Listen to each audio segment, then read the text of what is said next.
speaking of, in particular, Netflix docuseries that you've been working on, Diddy Do It. Right. You've been saying for years that you feel you knew Diddy's character. Right. Yet you said you weren't a part of that lifestyle, you weren't going to the parties. So what makes you so absolutely sure that these kinds of allegations that we've seen against him are true? Well, I'm surprised by the allegations, as surprised as everyone else is. Like, I didn't make the allegations, I didn't tell people to say these things. It comes out, I see it in the news like everyone else, but I did feel uncomfortable with the way he represent the idea of going to these projects. To come party with me. Yeah. Nigga Puff, like he called, we should kick it on shit after the mace. Right. And like, matter of fact, they sent me the girl pictures, like pictures of this girl, like the shit that y'all saw.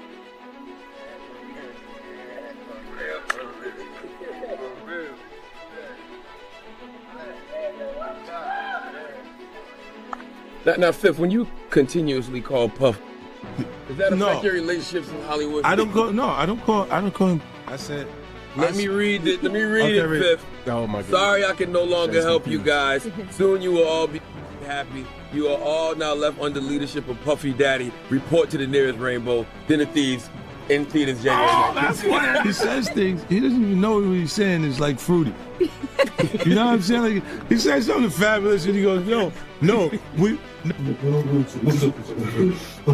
The hip-hop world is reeling after alleged footage involving Diddy and Burna Boy surfaced online, igniting a storm of rumors, silence, and uneasy speculation. What once looked like a powerful alliance between an African global star and one of hip-hop's most influential moguls now feels like a fault line running through the industry itself. As whispers grew louder, 50 Cent finally broke his silence, not to fuel gossip, but to examine the power structures behind the moment. He reframed the controversy as something far more dangerous than a leak, a reminder of how control operates behind fame, and how when silence finally breaks, it often reveals not chaos, but structure. Isn't it weird that the government was so interested in Diddy's baby oil that they took 1,000 bottles away from his house? If the government took 1,000 bottles of baby oil and somebody had things what appeared to be baby oil, and then you have to listen to the prosecutor. He said that they seized 1,000 bottles what allegedly to be baby oil. Allegedly to be baby oil. So that's telling people that it wasn't baby oil. And people think that that was baby oil, they out their mind. I don't believe it was baby oil. Yo, bro, when they went up in there, they knew what they was gonna find. They knew what was ever in that baby oil or that those bottles that appeared to be baby oil, they knew about that at first. You gotta realize 9 times out of 10, that individual that got caught at the airport, that was supposed to be their carrier, told them what they was doing and what they had. I wouldn't put him past that he told them everything. So when they went up in there, they knew they had to take whatever was out there, and that thing that appeared to be baby oil, they took that. They gotta test everything. Before controversy clouded the narrative, Burna Boy's rise felt inevitable. From Port Harcourt to Grammy stages, he emerged as a global bridge between African sound and international dominance. His collaboration with Diddy on Twice as Tall symbolized legacy meeting momentum. Yet even at the peak of success, Burna hinted at pressure, exhaustion, and creative distance, suggesting that elevation may have come with invisible constraints. Fame rewards brilliance, but it often narrows freedom, reminding us that the higher the platform, the tighter the grip can become. Let's see how many of those come back to be baby oil. Bro, listen to me. Costco don't sell that much baby oil. Where you know sell that much baby oil? Yeah, I don't know any store that sell that much baby oil. I know Costco, they came out and said that they don't even sell baby oil. My sentiments exactly. But you personally, right, what do you believe was in the baby oil? If you ever seen a massage parlor being raided, and they walking out the people. Do they take the massage oil with them when they go?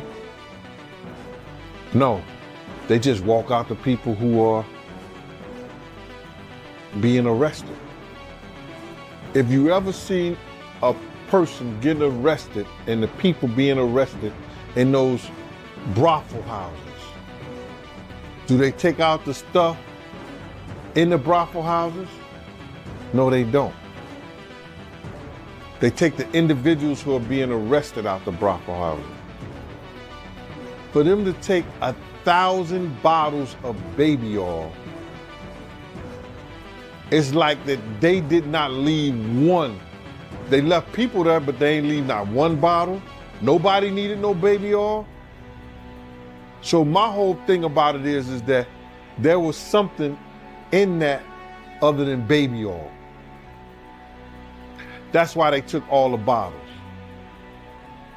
And 9 times out of 10, if I would give it a wild guess, it was, and like some of the people told me, it was probably that GHB. What's that? I think it's gamma hydrox. I looked it up, bro. Let me see. See if I can find it. I know this is just showing everything like that, but oh no. Let me. Yo, somebody tap dance or sing or do something, you know what I'm saying, while I'm doing this. Oh, here it go right here. It's gamma hydroxy butyric. What is it effect on the body? It's a euphoria, drowsiness, decreased anxiety, and memory impairment. It works on the nervous system and gives you this feeling of euphoria. So they take that and rub it on her, and you forget who you are, what you're doing. It can also give you memory loss, drowsiness, and that's under the DEA, the Drug Enforcement Administration.gov. When the alleged footage surfaced, Burna's past words took on new weight. Cryptic posts about fake kings and freedom stopped sounding poetic and began to feel confessional. Fans dissected lyrics like evidence. Then 50 Cent entered the conversation with a line that echoed across hip-hop. These dudes play God with people's careers. It wasn't commentary, it was indictment. The statement reignited debates about mentorship versus manipulation and raised a deeper question. When art becomes coded language, how broken is the system already? Not even gaming because you won't claim it. No, you want to sit around and pretend to like bitch. That's what y'all do. And then you get these hard Jocelyn. So I'm just like curious. these are the you like half man. No disrespect, but Jocelyn rough. Them shoulders is. And the way she like running up on, I already know she done strapped up on you. Ooh. So Jack, let me ask you. There's one.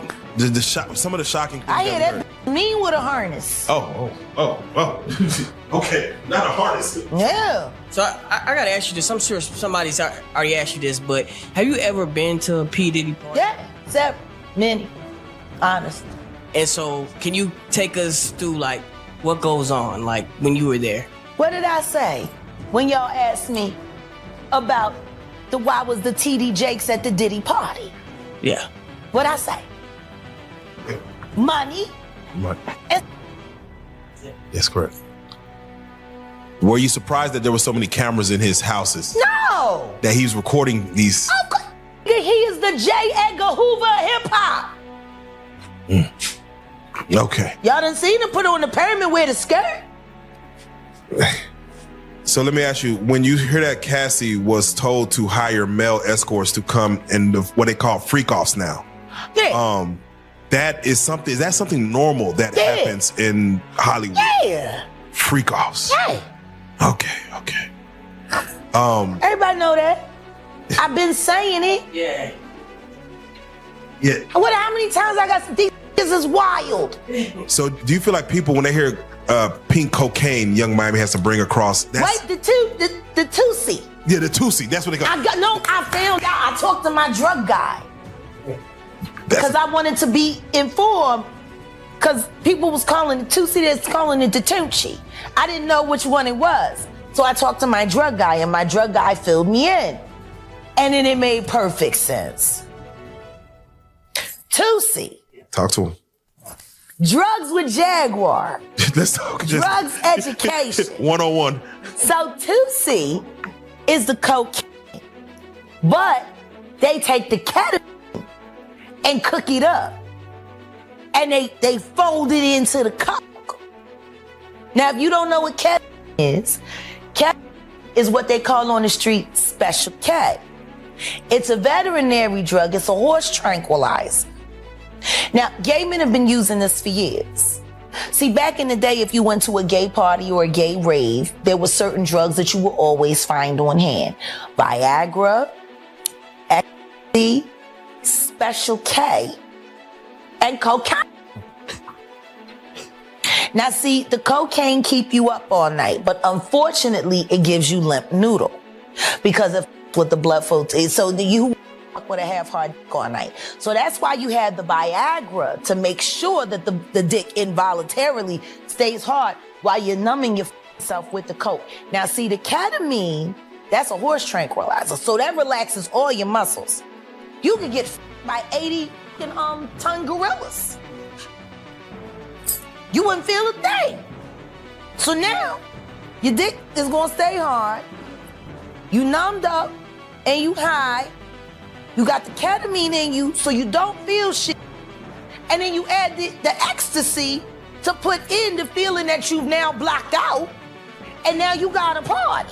Freak off cock. Behind every creative partnership lies paperwork, and Diddy has long understood its leverage. Sources claim Burna's deal included shared control over royalties, distribution, and touring, standard on paper but powerful in practice. Legal analysts argue such agreements often blur collaboration into control, turning artists into assets. That means Burna's frustration may not be emotional alone, but contractual. In music, ownership doesn't just define profit, it defines freedom. We want to hear these stories and everything like that, because this is stuff that happened back in the day. And then maybe that if they knew there was going to ever be a YouTube, or they knew there was going to ever be social media, a lot of the stuff probably wouldn't have got played out like it did. But things happen, and these are just stories from the past. I would like to use that as, what you call that, just to clear the facts up what's going on. But it all started, we was in Atlanta. And this story starts when I'm with Puff, and he's in exotic bookstores, and he's doing shopping. Right, he's shopping, getting his stuff and everything like that. So, you know, this is the first time I was ever in an exotic bookstore with Puff. So, you know, I'm giving him his space. He's taking things off the shelves and stuff like that, because they gave him a brown paper bag. When they gave him a brown paper bag, he was just putting stuff in there. So I said, damn, you know, he got to go put it on the counter and, you know, show everybody what he's getting. So as he's going, I'm just looking at the places where he's picking stuff from. But there's one part he picked up some things from up here on my left side. And then he picked like quite a few of them down. I'm like, okay. He put them in the bag. So when I went by there and I looked up there, and it said butt plugs. And I was like, hey, yo. I was messing with him. Because people don't understand, you know, we was like friends. He was a part of the same gang. So I'm still gonna tease him. I'm still gonna mess with him and everything like that. I could do that. It wasn't just no security thing. So I say, yo, what are you getting this for? And it said butt plugs. And he was like, yo, can I do my shopping by myself? I said, yeah, you could do it by yourself, brother. And he started walking and everything like that. When he got I just waited at the counter. When he got to the counter, he didn't even have to show the guy nothing. He just gave the guy a wad of money. I mean, like, he gave the guy a stack, something like this. And Puff wasn't the dude that carried no 20s and no 50s and nothing like that. And I mean, like, he just said, boom. And we walked out the store. So we had to leave Atlanta and go to North Carolina for a show. You understand? And it was him, this rapper, Sarah, and this other girl. We all got on a G5 jet, and we flew to G4 jet, and we flew to North Carolina. So later on that, I think that afternoon, same day, this rapper and him, they all in the room together. You know, it's Sarah, the girl, Puff, and this dude, this rapper. So as the controversy grew, fans split sharply. Some accused Diddy of exploitation. Others claimed Burna betrayed the man who elevated him. Amid the noise, 50 Cent cut through with a calculated reminder. That's why I own my masters. It wasn't a flex, it was strategy. His warning exposed how mentorship can slide into manipulation and how alliances collapse when power outweighs balance. Power alone doesn't destroy partnerships. Imbalance does. At the door and stuff like that, like, yeah, so then next thing you know, somebody rang the doorbell. We had the presidential suite where we was at. So I opened the door and the dude said, yo, I'm here for my cousin. I said, who your cousin? And he said, Ja Rule. I said, well, he busy right now. He said, he busy doing what? I said, he with Puff, they're in the room, they busy, they don't want to be bothered. He said, well, I'm going in there. I said, bruh, you ain't going in there because he told me they don't want nobody to be bothering them. And he was like, yo, I don't care, man, I'm going in there. That boot like that. I said, yo, bruh, Jesus Christ had to come down here and take the air out of my body before you get in that room right there. Watch. He tried to bum rush me. I grabbed him and threw him against the piano. When I threw him into the piano, Puff and Ja Rule runs out the room. Puff got his towel, Ja grabbing his towel, but they butt naked. And so then Ja was like, yo, what's going on? Yo, G, that's my cousin. He know me well. You know, and Puff was like, yo, G, what happened? I said, he tried to get in the room. I told him he couldn't get in the room. And he was like, he just looked, Puff looked at Ja. He said, yo, Ja said, you ain't want to go in that room. There's a lot of freaking going on. So I was like, oh, he said there was a lot of freaking going on. So that was basically that story, man. You know what I'm saying? They went back in the room. Dude felt a certain kind of way, and he left out. So I seen them at the concert the next day, and they tried to, you know, form up against me. But my man Frank was like, I told my man Frank, I was like, yo, Frank, put yourself in that position. Somebody trying to get in the room, and Ja told you don't let nobody get in the room. What would you do? Now, y'all can do whatever y'all want to do, man, but you know I ain't taking no losses. He said, yo, you good, and that was it. Bruh, when Ja said, you don't want to come up in there, a lot of freaky stuff is going on. You got to use your mind. What they was doing with those butt plugs. Right.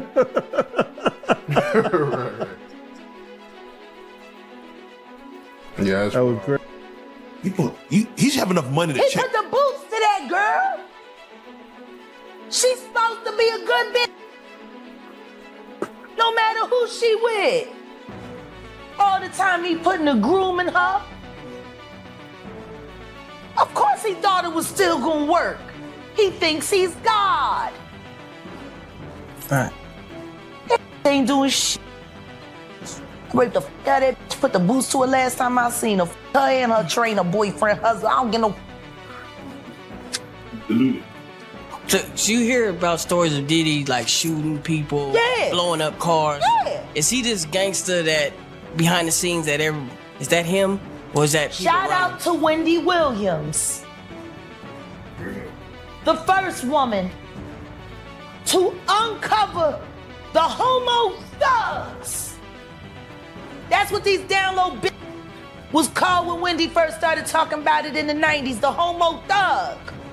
She talking about Diddy. And then what's the stuff that's happening with Wendy Williams, you think this is all connection too? Of course. They've been waiting. He's been waiting. He was waiting for Kim. Remember? He was waiting. The casket was ready. She was literally casket ready. Some people are saying the whole Wendy Williams documentary that she's pretty much allegedly playing this way to keep herself safe from him, from any unaliving. It's been working for Orlando Brown. Why wouldn't it work for Wendy? To play crazy. Why wouldn't it work? Hey, look. Hey. The oosh gosh whoosh wash. Orlando's brilliant. Right. Yeah. Y'all spent time with him. We did. He's highly intelligent. Yes. Imagine what it's been like to wear this character for this long. No. I can only... That he does is a character. Actually, the shit he does online is the best acting he does. Is he speaking truth? Of course he is. You know? We seen Quiet on set. Major pain in his ass. Literally. Since he was a kid. Man. And then eating milk. Well, talking about expensive pain. In his ass. Wait, this is Philly you're talking about now. Wait a minute, Jack. Me. Wait a minute. He's a f***ing Fruit Loop. He Diddy fried. This is Philly. He's a deep fried period. He Diddy fried. He Diddy fried. He the Diddy do-I-bop. Me. Real rap. You think that audio that they put out was real? Yeah, that was him. Nicki put that out there. That Nicki recorded that at the off in the Calabasas. She been waiting to drop that shit on Meek. Oh, man. She just wasn't gonna tell nobody it was Diddy. But now that Diddy out there, why not? So then who's the guy who's claiming he recorded it? Oh, somebody that got paid? Yeah, he said like I was standing somebody outside the that door. got paid. Yeah. Just like it wasn't seminal fluid that Justin Bieber was wiping away from his mouth when he brought his face up from Odell Beckham's groin in a club with Trey Songz on the lookout. The images are there. Diddy five. Hashtag no Diddy. Beyond contracts and clips lies a deeper reckoning about responsibility, where guidance ends and dominance begins. Burna Boy's journey reflects a harsh paradox of fame. The higher you rise, the less you may own yourself. Stripping away glamour, 50 Cent framed the situation as a cautionary tale, arguing that fame without autonomy is simply another form of labor. Influence without accountability, he warned, eventually exposes itself. About the money. They saw what he did to Cassie. With the kicking, the punching. They saw what they did to Cassie. They know did nobody in America like that. So now, these people are represented by a brand. Whether it's some about the music, clothing, movies. They're not gonna come out and speak on nothing that has anything to do with them. And they praying that they not on the tape doing crazy stuff, being oiled up in the whole 9 yards.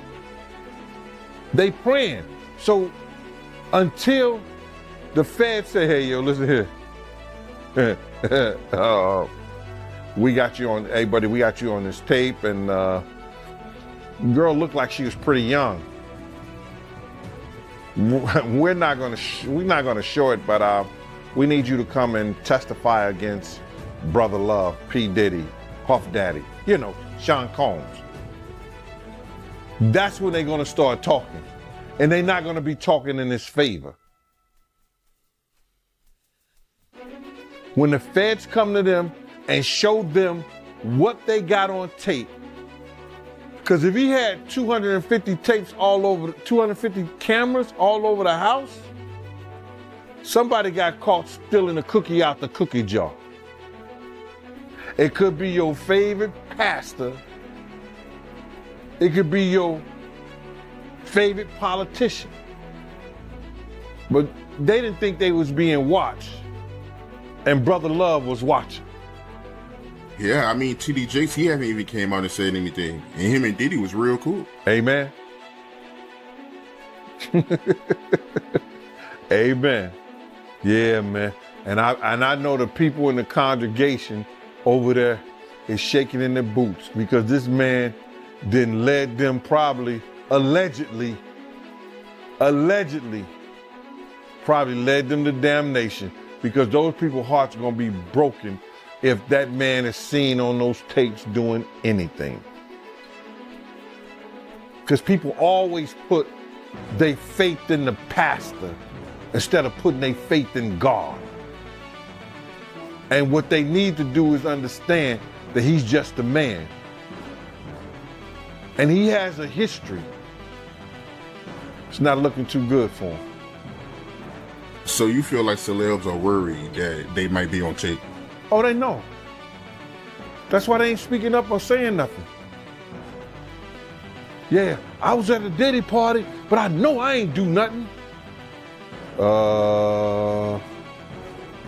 When you don't know somebody's taping you, when you don't know that somebody is videoing you in some kind of form or fashion, you got that alcohol, you got the drugs in you, they're a little loose, bruh.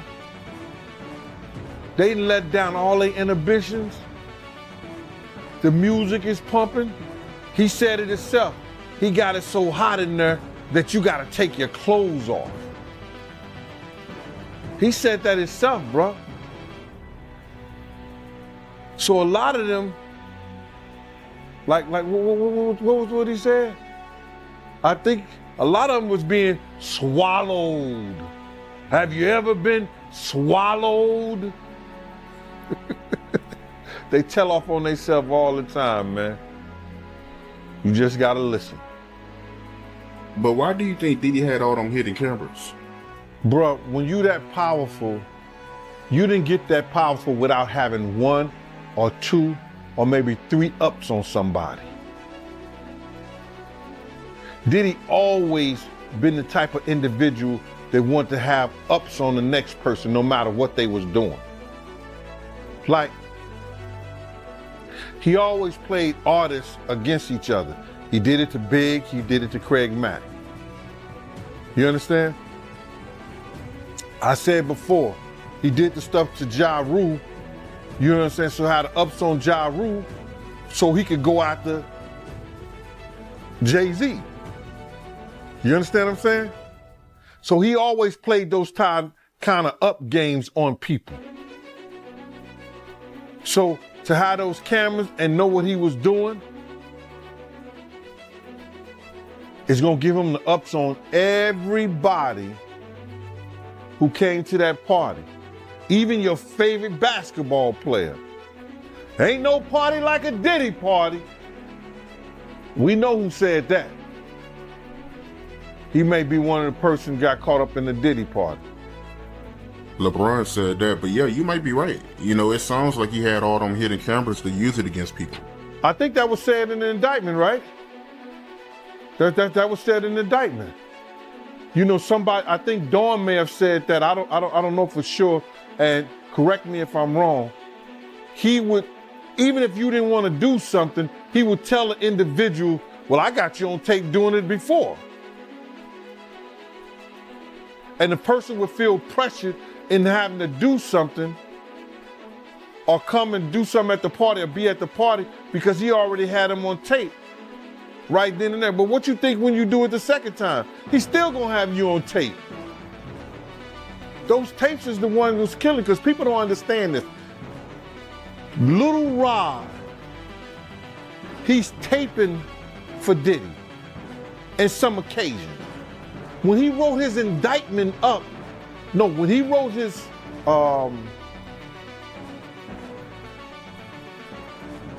when his lawyer wrote up his briefs and submitted it, he must have had some kind of, he must have been a prosecutor somewhere or something like that, because he wrote it up like it was an indictment.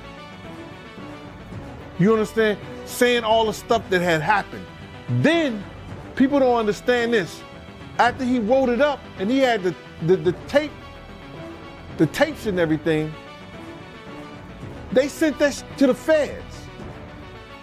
The feds opened up a case on that. Everybody think it's happened. Oh, the feds looked at Cassie getting beaten, and then they just opened up a case. Nah. I think it was more so Lil Rob and them sending the feds that information. They put in a civil suit, then sent the other stuff over to the feds, and it read like an indictment. So they had to look at it because they see some crimes that was committed in that. And lo and behold, they do a raid on the house. So, to get back to your question, all the footage and everything that they have is going to either help, it's going to help them get some more people or get enough people just to hang Diddy. Zooming out, the Burna Boy saga reveals an uncomfortable industry truth. Control is the real currency of survival. Burna's resistance may signal a generational shift away from validation and toward ownership. When 50 Cent concluded, the game doesn't change, only the players do. His words carried both wisdom and warning. The leaked footage feels less like a scandal and more like a symptom. The real question isn't who leaked it, but who benefits when artists stay silent until they don't.